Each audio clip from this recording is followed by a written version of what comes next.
Has it ever happened to you to get home very late at night, after maybe a few drinks with your friends, and you're craving for some very dirty food, but your fridge is empty like a cave?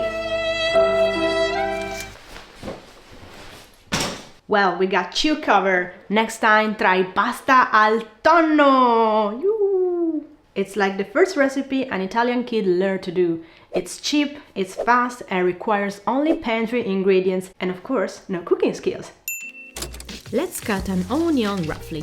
Be careful and cut only the onion and not your lovely fingers. Cut, and slide it into a hot pan with some olive oil. Even though onion is always good, burnt onion is not so tasty as it sounds. So watch your onion for just 1 minute and then I promise you the rest of this recipe is just a piece of cake. This recipe is fun because you can customize it with the ingredients you have available. Some good adds would be anchovies, which we highly recommend, capers, olives, hot chili, oregano, and so forth. We keep it simple here, we only add hot chili and anchovies. The anchovies melt easily, just use your grandma wooden spoon, like this one. The tomato salsa goes in, and of course the tuna directly from the can.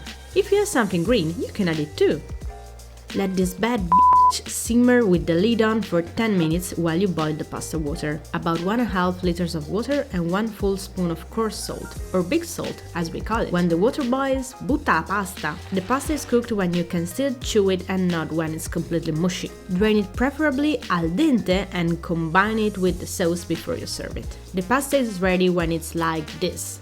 Saucy, hot and shiny just like you are after a few drinks. And now, as once Jim Morrison said, I like Parmigiano on pasta al tonno, and we agree with you, dear Jim.